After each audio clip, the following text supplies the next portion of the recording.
In the previous video, we saw that, the class of all subsets, whose complement are finite, is a topology.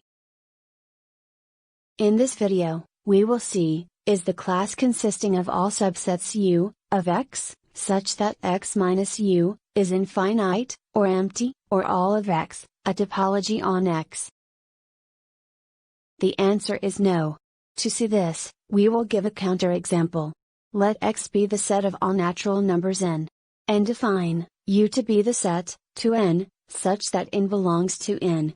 And V to be the set, to n plus 1, where n belongs to n.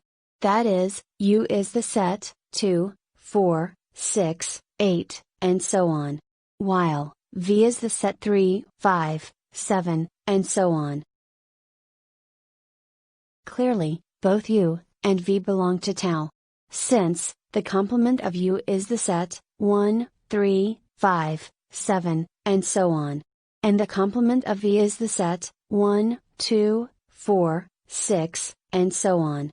Both of which are infinite.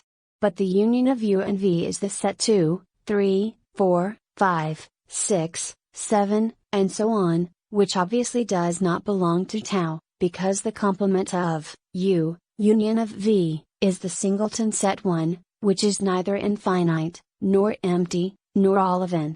So, we conclude that the given class is not a topology.